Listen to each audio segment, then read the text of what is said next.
Lately, his childhood friend has become the talk of the whole school, and he can only watch in silence as she pulls another girl into a warm embrace, the very girl who had just poured out her heart in a confession. There's something almost princely about her beneath that cap. A quiet, magnetic beauty that turns heads without the slightest effort on her part.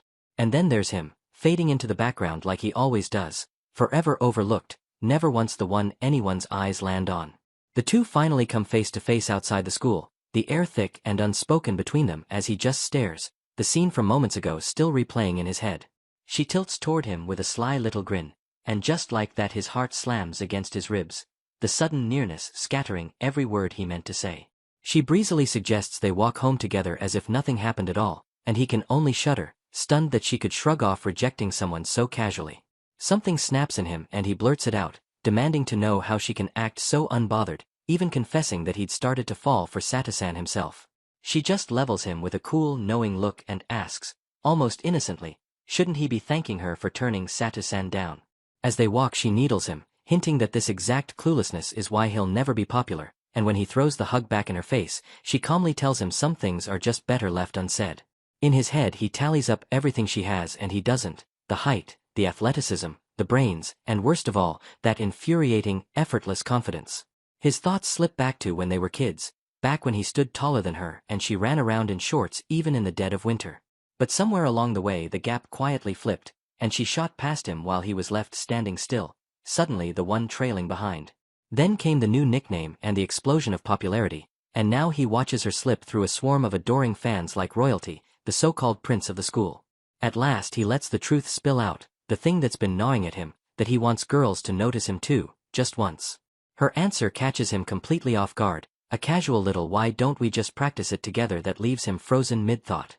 She tacks on a faint smirk and admits it might play out a bit differently for a boy, looking utterly certain of herself under the shadow of her cap. Then, without a hint of warning, she slams him against the wall and leans in close, murmuring how about it, while he locks up entirely, his face going up in flames.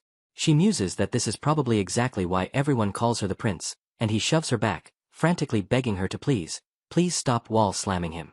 As they head home she coolly argues it wasn't a wall slam at all but a careful dodge around the vending machine, a vending machine pin, and he just snaps back that he could not possibly care less. They finally reach his house, and as she happily munches away on snacks in front of the TV, he draws a breath and starts to give voice to the thought that's been quietly taking shape in his mind. He finally voices it, half joking, half serious, wondering aloud if maybe he isn't popular because everyone just sees him as her hangaround, while she sits there crumpling a snack wrapper with a knowing little smile. She reaches over and holds the crumpled wrapper out to him, expecting him to take it, and he asks flatly what she even means by hangaround, to which she just hums and pretends to mull it over. He snaps that this, right here, is exactly why, and tells her to throw her own trash away for once, dropping it into the bin himself with an exasperated huff. She glances at him and casually asks if it's hot in here, and the realization hits him with a bead of sweat, so that's why he's stuck running her errands. He admits the air conditioner still hasn't been fixed, and she breezily tells him to just open a window then, prompting him to fire back that she should open it herself.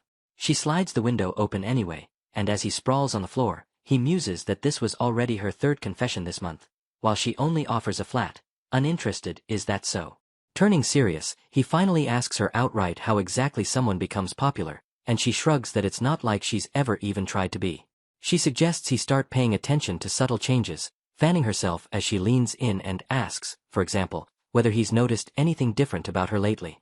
He frowns and thinks it over, rubbing his chin, but admits that since they're together literally all the time, nothing really jumps out at him. Her eyes narrow just slightly, a flicker of something unreadable passing across her face as she studies him in silence. Then she changes tack entirely and asks him, point blank, what type of girl he actually likes. Without a shred of hesitation, eyes shut and grinning ear to ear, he blurts out that he likes girls with big boobs. He throws out a triumphant "yeah," practically sparkling with conviction, and she turns away from him, deadpan, asking so he wants to be popular with large-chested girls, then. A quiet then escapes her, and the slow, deliberate sound of a zipper sliding down fills the room. Half hidden behind her bangs, her expression unreadable, she murmurs a low "let's try this." The zipper falls all the way open to reveal just how much she's been hiding, and as his eyes go wide, she calmly tells him to practice being popular, the word huge hanging in the air beside his stunned face. She points out that she's grown quite a bit, even though he never once noticed, and all he can manage is a strangled "huh." His brain scrambles for an escape, and he convinces himself this is the part where she says she meant her height, stammering out a desperate "why yeah, you're quite tall." But she leans in close, her face inches from his, and quietly corrects him. She's talking about her chest, leaving him to choke out a flustered "oh." He shoots up out of his chair in a panic, demanding to know what she means by practice and why on earth she's undressing, while she sits there utterly unbothered, reminding him he's the one who wanted to be popular, and besides, she's hot. When he hesitantly admits that yeah, he supposes she has a point, she calmly tells him that if he wants to get anywhere, he first needs to get used to being around girls at all. Standing tall and composed, she opens her arms and simply commands him to come on and hug her, as if it were the most natural request in the world. The word hug echoes in his skull, his eyes going blank and hollow as the demand fully registers and short-circuits his brain. Fidgeting nervously, cheeks flushed, he stammers out a question about whether ordinary friends really go around practicing this sort of thing, while she insists flatly that all popular people do exactly this. His face burns crimson as the thought finally breaks through, and he blurts out, isn't this kind of lewd?" She fixes him with a deadpan stare and tells him plainly that he's misunderstanding something, leaving him to choke out a confused "huh." Cool and unbothered, she states with absolute certainty that hugging isn't lewd, not even a little. His jaw drops in pure disbelief, and he practically shouts back, demanding to know if she's seriously telling him that hugging isn't lewd. She doubles down, explaining that hugs are nothing more than greetings, and besides, popular people never waste a second worrying over whether something is lewd or not. He grips the strap of his bag tight, trying to hold his ground, but his eyes drift downward as he mutters that her boobs are, well, big. She closes in and wraps him up anyway, and as he panics and yelps at her to stop tangling him, she calmly corrects him that she isn't tangling him, she's hugging him. Caught completely off guard, his face goes scarlet as he sputters that she can't just suddenly do this to him when he hasn't even prepared his heart for it. She tilts her head, utterly unbothered, and repeats his words back at him like a foreign concept, asking what he even means by prepare your heart. She reminds him that they've been doing this since way back when, and as he flails and begs her to cut it out, he insists that things between them are different now, while she allows that maybe they did this in the past, but... She presses closer, squishing against him, and asks pointedly whether he's really treating her so differently now just because her chest happens to have gotten bigger. A flicker of something quieter crosses her face as she murmurs that even though they've always done this, right up until now. He falls silent, eyes lowered, and she softly finishes the thought, noting with a touch of something unreadable that things have changed between them, haven't they? Then, just like that, she loosens her arms and lets him go, breezily brushing it all off by saying she was only messing with him. But before he can recover, she pulls him into one last firm embrace, holding him close with a quiet, satisfied MMPH. Finally, eyes closed and voice gentle, she pulls back and declares that all right, that's enough for today. The two stand face to face after the practice, a quiet tension lingering between them as she studies his flustered expression in silence. She tilts her head and asks him, almost gently, whether he managed to get used to it even a little. He stiffens, sweat beading on his face, as she calmly tells him to settle down and just listen to her. He warns her in a low voice that if they keep this up, he's going to turn into a wild beast, and she flatly tells him to calm down already. Exhausted, he finally relents, and she decides they'll leave it there for today, while he mutters a quiet, grateful thank you. She slings her bag over her shoulder with a clack and announces that she'll be heading home now, and he sees her off with a tired see ya. The door thuds shut behind her, leaving him alone as a bead of sweat rolls down his face. In front of the mirror, she lets out a long, shaky phew, her cheeks flushed pink beneath her cap now that no one is watching. Back inside, the realization slams into him that she only said for today, and he panics, dreading that they're really going to do this all over again. His thoughts spiral as he admits he does want to become popular, but if they keep going like this, things between them are probably going to end up weird. Steeling himself, he resolves that next time he'll tell her clearly they can't do this anymore, declaring that they absolutely need to stop. But the very next moment the door bursts open with a bam, and he yelps in shock, sputtering whoa and what as she strolls right back in. She fixes him with a calm look and brings up the subject of the practice once more. Utterly composed, she asks whether he wants to do it again tomorrow, and he can only stare back, frozen and speechless. Lately, his childhood friend really has become something else, surrounded by admirers as she glances back beneath her cap with an easy smile. She's become absurdly popular now, the crowd around her positively sparkling as students gather close. But not him, he thinks bitterly, a lone bead of sweat on his brow as he watches from the edge of it all. A nervous girl approaches and shyly offers her something, stammering out an here, while the onlookers hold their breath. She accepts it smoothly and thanks the girl, saying she's grateful, and the poor girl's heart goes ba dump at the princely gesture. The crowd erupts into delighted squeeze and kayas as she stands there cool and composed, the undisputed center of everyone's attention. A girl pushes a gift toward him with a flustered here, and he balks, letting out a confused huh as he realizes it's being handed off to him. The girls cheerfully explain that they're lunchboxes for the prince and ask him to please pass them along, Mr. Aide, while he protests that he's no one's aide. He trudges along under the weight of it all, the moment hanging heavy and wordless around him. Staring down at his own sneakers as he walks, he groans inwardly, wishing with all his might that he was that popular too. She teases him for staring at the ground, asking if he wants to be popular with dirt, then warns him with a playful squeeze not to step on her. Glancing at the enormous stack of food she's hauling, he wonders aloud who could possibly eat all of that, and she deadpans at him not to embezzle any of it, leaving him to marvel that she's always been like this. A monstrous aura flares behind her as she stuffs her face, and he shouts at her to stop already since she's eaten 46 meat buns, while she insists through a full mouth that she isn't trying to steal anything. Gazing up at the school building, he can hardly believe she's now super popular and actually being called a prince. He brings up that hug thing they did before, admitting that doing it with some other girl would be way too difficult for him, and she replies that she never said he should do it with anyone else. He presses her, asking whether she has something easier he could pull off to become popular, and she answers that she does, leaving him hanging on her words. She lifts a finger and points right at his face, and he panics, asking if she means having a good face, despairing that he's hopeless, while she flatly says no. She explains that the trick is to start by looking at the person's eyes while talking, the single word eyes hanging in the air. She grabs his chin with a tug and turns his face toward her, telling him to look over here, and he winces out a strained njich as she adds, and. She holds his gaze with a soft, practiced smile, the gentle word smile drifting across the panel. His face goes scarlet and his eyes blow wide as he stammers out a flustered W. She instructs him that when their eyes meet, he should smile, and tells him plainly to try it. He attempts it, but his expression twists into a sweaty, unhinged grin instead, a far cry from anything charming. Then comes a blank, silent beat, an empty white space before the scene resumes. His thoughts churn with frustration as he privately laments that he wishes he was as effortlessly popular as her. Trying to win her over, he blurts out an earnest "I like you. Please go out with me," and she calmly deflects, telling him that's banned. He demands to know why, and she explains it's because what he really likes is just her chest, leaving him stunned. She fans herself, complaining that it's hot, and unzips her jacket, and he startles with a sharp gasp as she sighs that she wishes they'd fix the AC soon.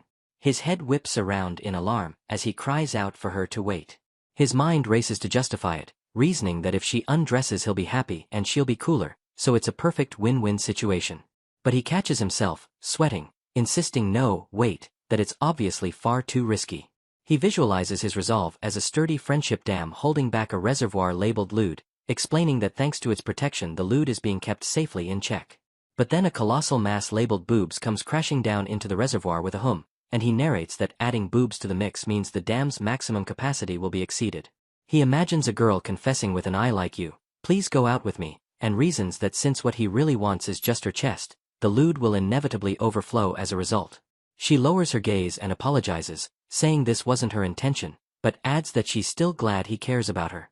In his mind she multiplies into a row of identical smiling figures sliding toward him, each one gently saying let's stay as friends.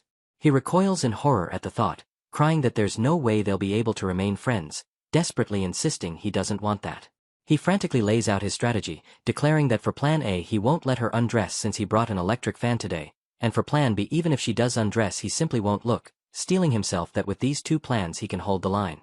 She peels off her jacket with a satisfied phew, and he lunges for the fan, blurting that he's got a fan and he'll just turn it on. But his resolve shatters as the dam bursts with a deafening bam, the lewd flooding out in a roaring swoosh while he screams. He scrambles to cover, yelping boo, nothing, all is fine, and she innocently asks what, then offers that her clothing just makes her look slender. He starts to argue that there's a limit to how much clothing can do, only for the word huge to seize him as he takes in the full reality before him. She smiles warmly and muses that the reason she's gotten so big is probably all the food she's been eating lately. She grumbles at him to shove it and says let's begin already, while he tiredly agrees that yeah, she's always been a big eater.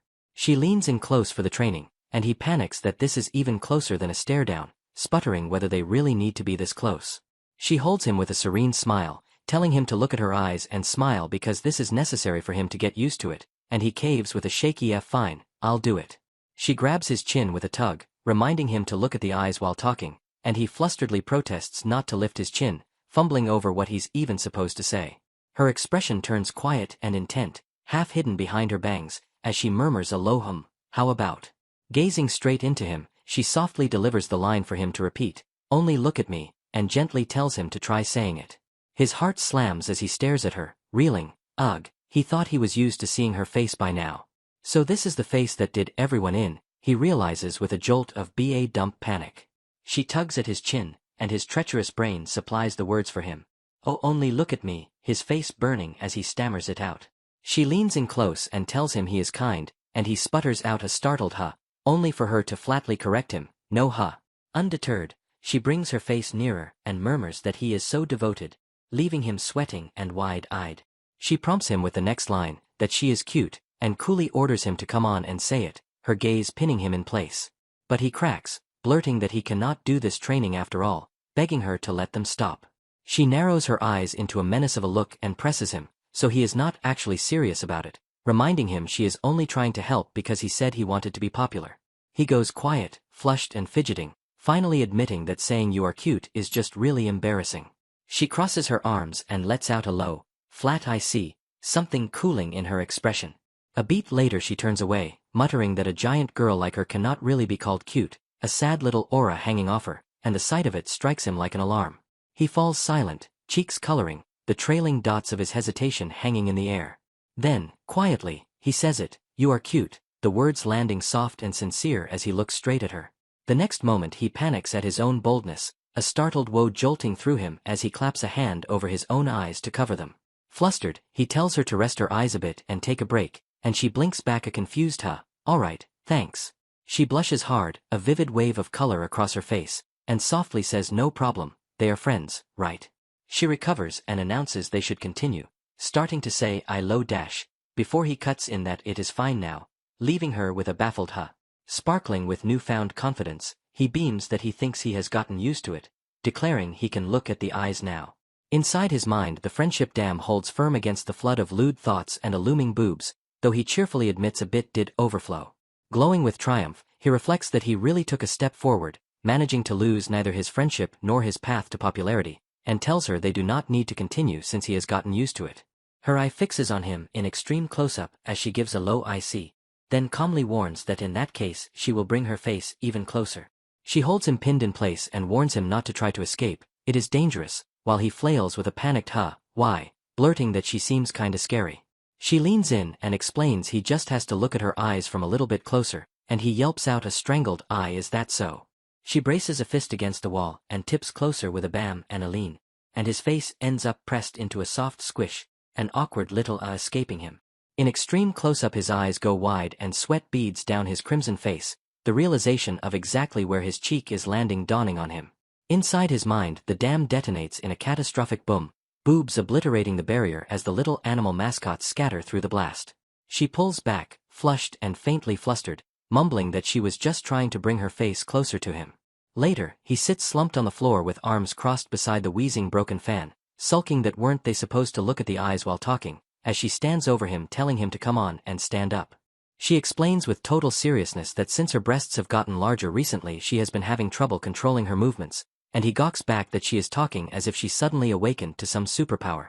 Curled on the ground, he reflects that somehow he kinda feels strangely refreshed, having figured he would end up confessing if he lost to the lewd.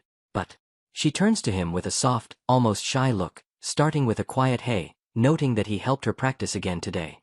He breaks into a wide, unguarded smile and thanks her, marveling that it is like everything pent up got released when the dam broke. She blinks at that smile, tipping the brim of a cap, and tells him plainly that is a nice smile. The next moment, over an exterior shot of the house, a smirking voice teases her, it was like this, while he yelps but why, and the verdict lands flatly, that is banned. Scene shift, 3 girls cluster around a phone, the capped one deadpan between a braided girl and a blonde, as the screen blares it is a giant zombie octopus.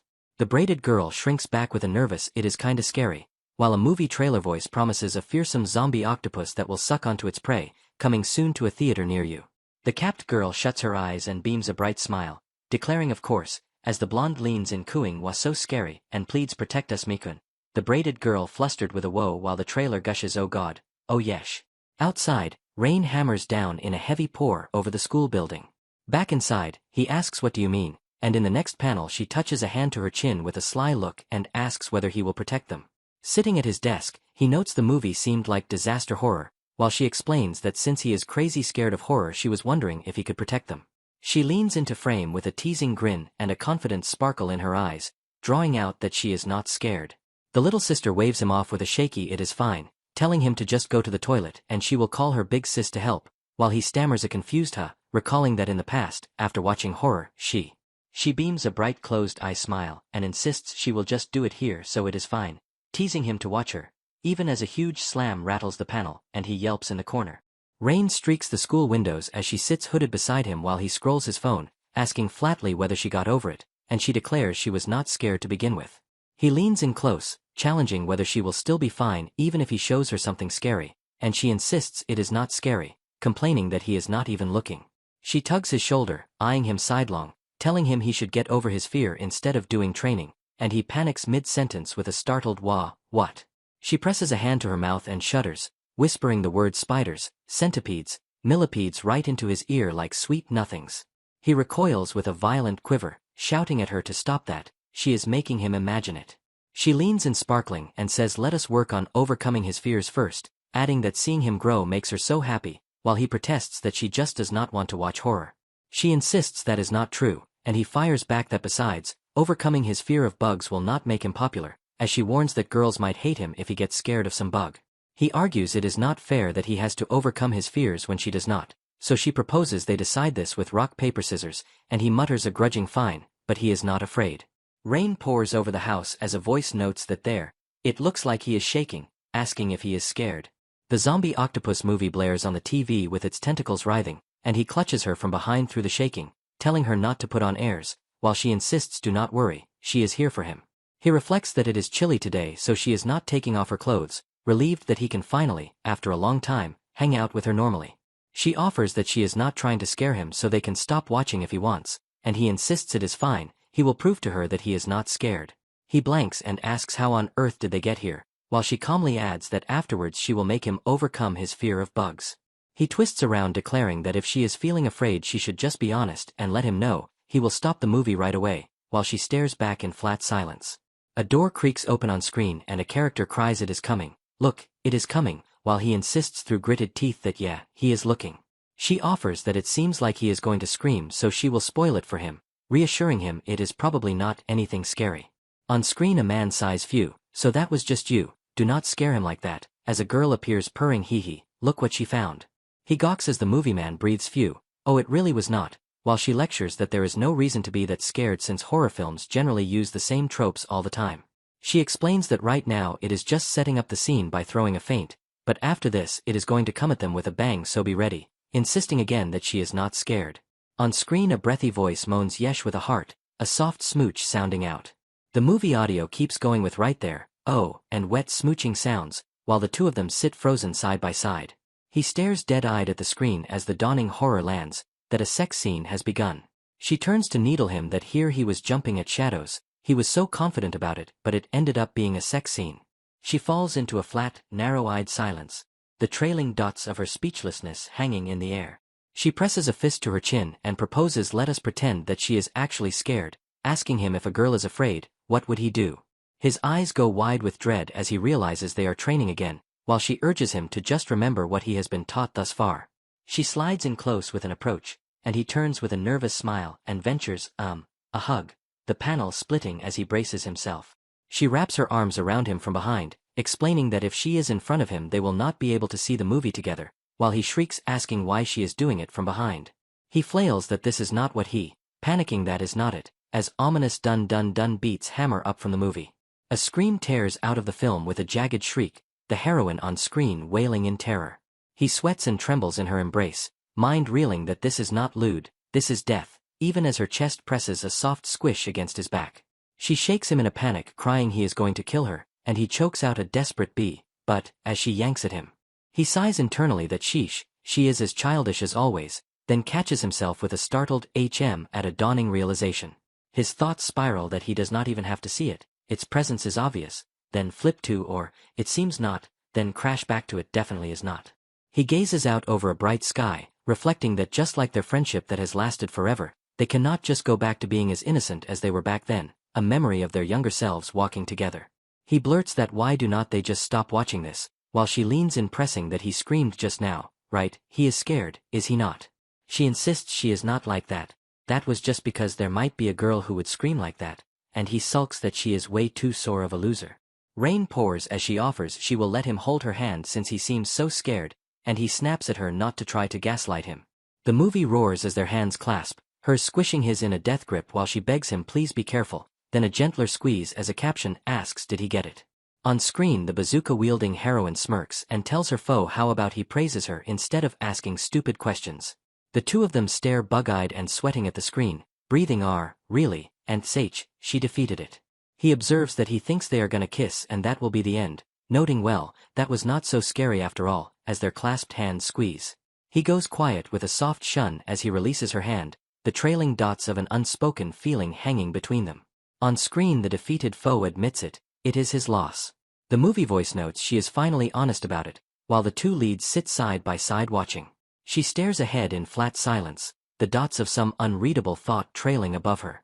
The film keeps rolling as a man's voice says he knows, then to be honest, then I love you, while the boxed movie captions and the lead's clasped hands blur together, his fingers sliding against hers with a faint pat and touch as she breathes that it is fine. In a tight close-up of her flushed face, she finally admits in a small voice that in reality she was really scared. He sits frozen, sweat beading, eyes wide, and manages only a strangled why, yeah. On the screen the movie couple finally kisses, the two of them watching in dead silence with the dots of speechlessness hanging overhead, their hands still joined on the table. A sudden bam bursts from the film and she shrieks with a violent twitch, clutching at him as he yelps gaw, her grip squishing against him.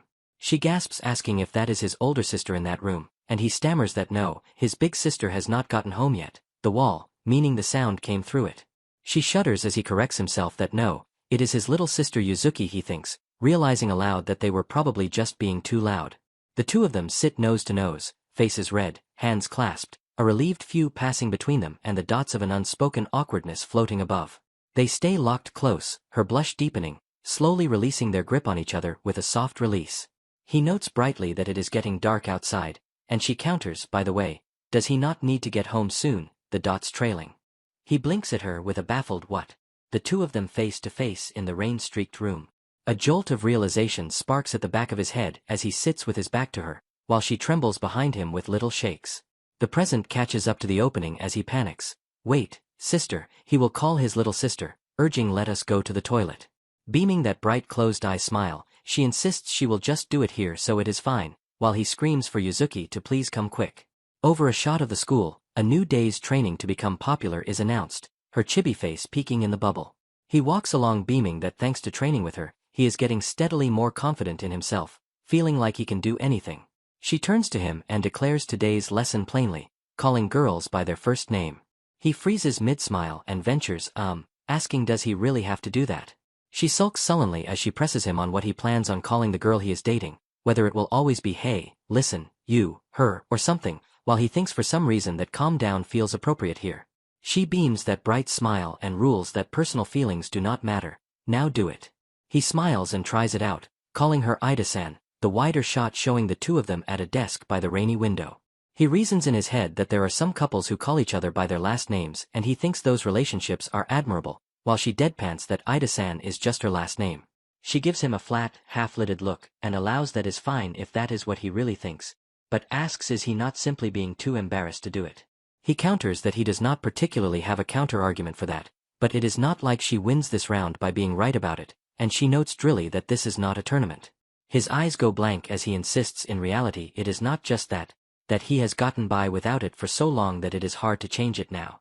The prince breezes through the hall greeting everyone by name, Shizu, Suzu-chan, Masaki, goodbye Yuri, thank you Momoka, good morning Kyuko, while a stunned classmate begs her not to call teachers by their first name like that, and he watches realizing she really has been calling people by their first names all this time. Glowing fragments of her casual first name greetings echo around his stunned face. Hey, you, listen, oh you really are, is this? He gawks, sweating, as the demand lands that he should call her by her first name, Why does he not give her a demonstration? She grins and laughs, teasing a haha, is that all, with a sparkle. He sweats as she leans in eyes closed and tests it on him, murmuring Akai, Kuin, and he protests that is his last name. Use his first name. In an extreme close-up of her blushing face, she says it, Akai Rui. The caption frames his stunned face beside the words Akai Rui, the two names sitting together, and he breathes a small oh. She giggles with a musical note, asking ahaha, what is it, reminding him that her plans always succeed in the end. She blinks with a startled exclamation as he asks what plans, then waves it off, never mind that, now he does it. His whole face flushes as he blurts out her name, Ida. She gives him a tired half-lidded look, declaring he is getting no rest today, while he protests asking why she is so gung-ho about this. He sits on the floor with his head spinning as she reclines above him, musing that yesterday it seemed they kinda had a good atmosphere going, but that was just part of the training, right? And in the next breath he remarks it is quite cool today as well, huh, to which she answers yeah.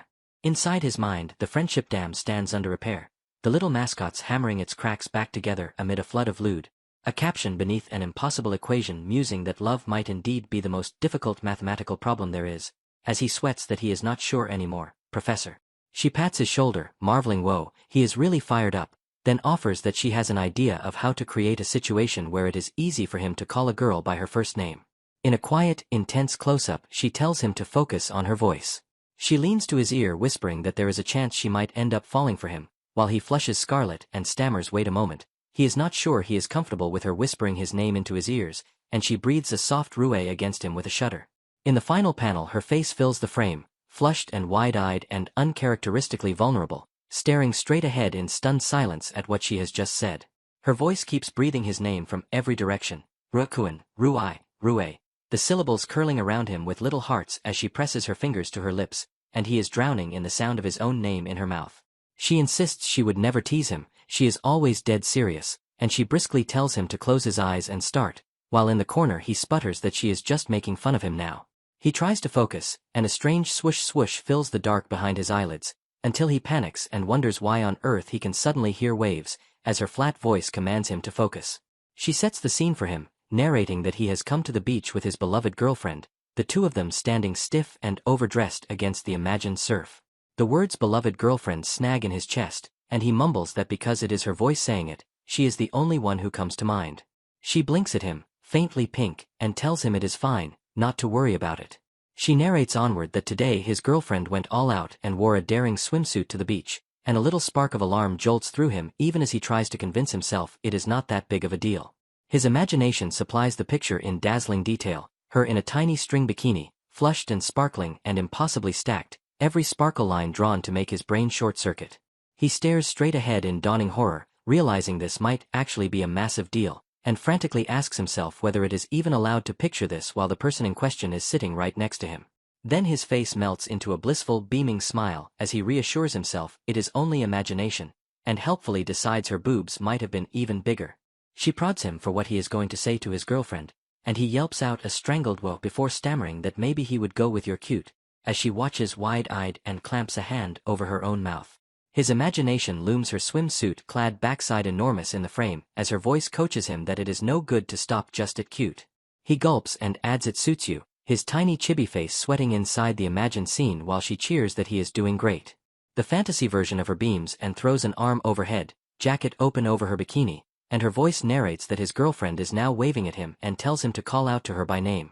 He hesitates, sweating, and starts to force it out, me, the half-formed name catching in his throat as she watches him from the side. Reality crashes back as the real her leans in close and murmurs Ida-sen, and his eyes blow wide in shock at how near her face suddenly is. The word lean hangs over the panel as she tilts into him, both of them frozen and flustered, his face a sweating wreck beside her startled one. She clicks her tongue, a small TSK with a heart, her ear and jaw filling the frame in heavy shadow as the near miss hangs between them.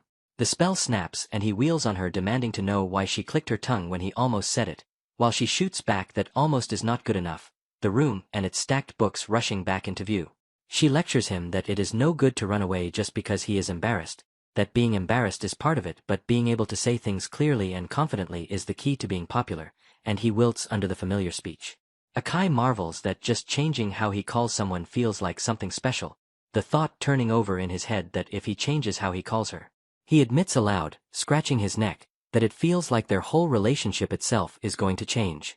The word change echoes as Ida glances back at him over her shoulder, a faint blush touching her face amid the scattering petals. She mutters that change is not always a good thing, and he startles, asking who on earth she is even talking to. She murmurs on, half to herself, that perhaps they are reaching the end, and he blinks in confusion beside her. She brightens with a closed-eyed smile and starts to say, well, let us end here for today, the cheer not quite reaching her eyes. But he plants himself, declaring he has made up his mind, the half-formed sound of her name catching as he braces to say it.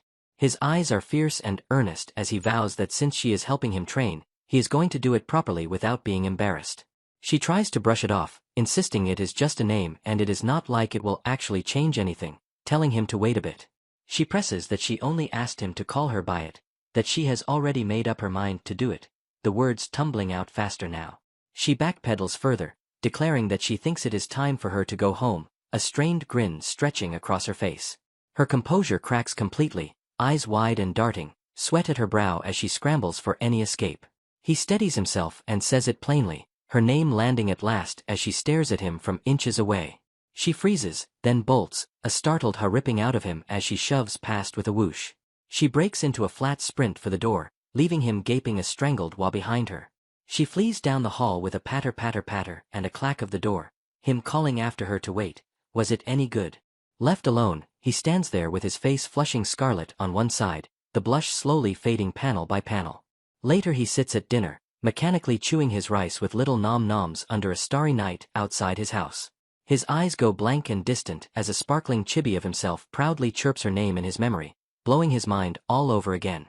His sister snaps at him to stop yelling while eating and shut up, as he buries his face in his rice bowl with a muffled scream of pure embarrassment. He mutters thanks for the meal into the quiet night sky above the house. Meanwhile, at Aida's home, Yuzuki worriedly asks her big sister if something happened, and Ida deflects that not really. Through the closed door, Yuzuki presses that she only ate 3 bowls of rice for dinner, and Ida snaps back from inside that she said it is nothing. On her phone, Ida has typed out a whole plan to make him call her by her first name, weighing options Rue crossed out and Rue checkmarked, even scrawling Akai Rui beside it, vowing not to lose her nerve. She lies sprawled on her bed clutching her phone, insisting to herself that he simply called her by her first name and it is nothing special. Behind her hand her eyes go wide and glassy, her name breathed out small as she fails utterly to convince herself. She rolls over and seizes her teddy bear in a silent hug, trembling. She crushes the bear against her with a squeeze, gritting out that this is way more than she planned. The next day, Ida launches into an analogy that to make perfume you put fragrant things inside, but you also add a small bit of something smelly to create a fuller-bodied scent. Walking to school, she chatters non-stop while he thinks she is talking to hide that she ran away yesterday, as she explains today's training is adding a little lewd talk to conversation, claiming a few dirty jokes make things more colorful. Inside the classroom, the two of them sit with a third girl, the braided one, gathered around a desk. The braided girl cheerfully suggests Momo might want to try Eki, while the blonde says she would go with Hug and another asks why not friendship.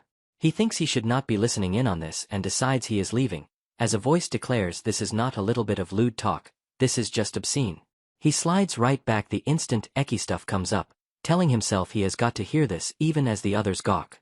The blonde girl beams and chirps that it feels really good, beginning some startlingly crude claim about anatomy. Every face in the room snaps into a unified shocked huh, even Akai and Ida watching through the window. The braided girl begs the blonde to stop being so loud about obscene things and not to get weird ideas from doujins, while the blonde insists she saw it in a drawing in her Oni-chan's book, and the blonde corrects her that it would not fit, Momoka. A prim, long-haired blonde stands revealed, and someone gasps in recognition. A caption names her Rurigawa Shizu, of the Morals Committee, as students marvel that she is cute as ever and smart enough to take second place in their year, one sighing he wants to date a beauty like that. The students explain in awe that they call her the Ice Wall, since she has coldly brushed off hundreds of guys who tried to win her over. The braided girl strikes a peace sign and breaks the fourth wall, declaring she is pretending to be the minor character who explains things in a rom-com, as Rurigawa flatly asks what she is going on about, Kurosu-san. The braided Kurosu sing-songs that the ice wall's icy stare is scary and to come on, Momo, while her blonde friend frets that Kuchan, they have got to put their chairs back properly, Rurigawa glaring all the while. Ida dissolves into giggles at the whole scene, and Rurigawa chides her that this is not the time to be laughing. The scene shifts to the lockers where Rurigawa warns him that if this keeps up he could be held back a year, and he reels with a wah. He asks Ida how her tests went, and in her cap she flashes a thumbs up and declares them perfect. The punchline lands as she sparkles and clarifies they were perfect failures, leaving him gaping a stunned ha. Rurigawa, arms crossed, says she heard the two of them study after class but wonders if that is really the case, and someone asks first place Akai directly. He fumbles for an answer about studying while the blonde looms watching him, and an aside notes she seems a bit angry. He yelps a ha as Rurigawa announces she has concerns, so today she will come along to watch over them. Aida's failing scores lie scattered, marked 38 and 39 and 21 and 58, as she nervously asks him not to get mad. He erupts demanding what the heck she is doing, and she flatly reminds him she just told him not to get mad. He rants that she said bad grades would land her in a sports class, that she burned all her leeway until next exams, that she is not the school prince but the dropout prince. Ida coolly turns to Rurigawa by her first name, asking what she thinks, Shizu, while he wonders if it is even the time for popularity lessons. Rurigawa's intense eye fixes on him as she explains he could get 90% right since the tests are mostly review questions. She concludes he should be fine as long as he reviews, then narrows her gaze and asks Ida if she has been doing something improper instead. Ida leans in and throws the word improper back at her, while Akai sheepishly admits it is just a little lewd talk, Rurigawa huffing that is not the topic. Ida smoothly claims they have really been studying their hearts out, and Rurigawa shoots back then why the failing grades. Ida leans close amid blooming lilies, murmuring with princely charm for Shizu to please believe her. Unmoved, Rurigawa slaps her reaching hand away with a sharp slap. Rurigawa states she has already asked Ida not to touch her, that she has used the same sweet talk since middle school, and Ida laughs an apology, sorry, Shizu. Watching them, Akai recalls those two did go to the same middle school, though not the same class, so he doubts they were close. Rurigawa turns to him, addressing him as Akai-kun, and asks whether the two of them have really been studying. As he starts to say of course, Ida secretly squeezes his hand in warning, and he panics inwardly that he cannot let her find out about all their practice. He screams internally, traumatized, while a sparkling chibi of himself blissfully chirps her name. Rurigawa eyes him and decides it is all very suspicious, demanding he show her what their studying normally looks like. An establishing shot of the house exterior settles beneath a cloudy sky. The three of them sit around the table as Ida says this is how they usually do it. Rurigawa stares him down, asking if they are doing anything improper, and he yelps that of course not, they are just friends, as something goes bam. Ida innocently apologizes that her legs are pretty long, having bumped him under the table, and he hisses for her to stop it. Ida announces they will study for 4 whole hours like always and work on memorization today, while he slumps under Rurigawa's flat stare. Rurigawa declares she does not believe Ida can sit and study for 4 hours, and Ida just smiles coolly. Akai hurries to defend her, saying even she manages to study every day when tests are near, Rurigawa unconvinced. He keeps covering for her, insisting she was just feeling unwell last time, as her foot tickles his thigh and he twitches in alarm. Ida giggles and asks what is wrong, is he making a joke, while Rurigawa catches the word and repeats thigh. He grabs at her foot under the table, hissing that she needs to stop joking around. Ida twitches and flushes at the sudden grip on her foot, while Rurigawa watches, puzzled by the reaction. Ida fidgets and flushes, turning it back on him with a murmur that she cannot believe he would touch her there, how lewd. He panics and frantically clarifies to Rurigawa that it was just her foot, only her foot. Realizing he has made it worse, he gasps as Rurigawa fixes him with a cold glare and deadpans that so he is touching her foot. Rurigawa's eye narrows as she declares it is all clear now, that Akai is obviously a lying, untrustworthy creature of lust. He glumly agrees it is true, even he would not trust himself, imagined caged like a zoo exhibit labeled creature of lust, male. Rurigawa resolves she cannot leave her classmate to Akai and let her fail the year, so it is best if she manages every second of Aida's studies. Akai counters that being too strict will just make her run away, noting he has watched her study since grade school, knows how to teach her, and is ranked first. Rurigawa retorts that all his teaching has led to this very dilemma, and besides, she despises him. He starts arguing this only happened because they did something different this time, then does a double take, asking if she just said she despises him. He spirals, shaking, fretting that flaunting his ranking backfired and wondering whether people actually hate him, when a voice cuts in with hey, you too. Ida spreads her arms between them and, sparkling and princely, gently asks them please to stop fighting over her. Okay. Akai trembles, still stuck on whether he is hated, weakly arguing for a more relaxed environment, while Ida sparkles that Rurigawa will be under her strict supervision. Ida turns wistful, musing about his warmth and other people's warmth, even though everyone carries that same fire, quietly squeezing her own hand. Ida tilts her head with a knowing smile, asking Rurigawa why she is acting so cold there, all by her lonesome. Rurigawa falters, asking what Ida is even saying, while Akai shouts at her not to fall for it. Ida cups Rurigawa's face and pulls her into a squeeze, whispering "got you" with a sly smile.